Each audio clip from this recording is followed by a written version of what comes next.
I was really actually trying to get out of the anthropocentrism of that and recognize that there is something going on outside human consciousness that we may never access, and maybe we shouldn't, or maybe we don't need to, or whatever. And that the sensing, for example, here in this part of the world, you have, everybody knows this, you have all of the aspens, which we know are a superorganism, and frequently they are biologic clones under the ground rhizomatically, and that they are all one organism, right? Which very much, it's like a superorganism, a little bit like a slime mold, I think. But you have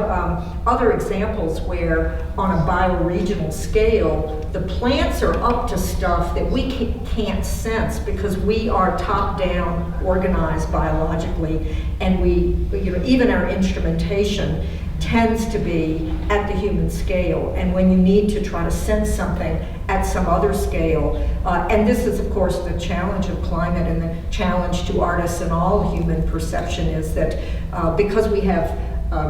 are plagued with things like hyperbolic discounting, which you might know is an economic term that basically says we value the bird in the hand is greater than two in the bush, which means that we always value what's right in front of us at our scale more than something large that we can't perceive, right? And that's a real problem for climate, because climate is happening at a different scale. It's not happening at the human perception scale. So the interesting thing about working with other species is trying to enter another, get a glimpse at another, whether it's another scale of knowing, whether it's temporal, durational, spatial, or biochemical, or just a whole nother way of having consciousness, Paul's topic, that is not, but you have to really struggle with your anthropocentrism to imagine sensing it another way. I'd like to say something about that.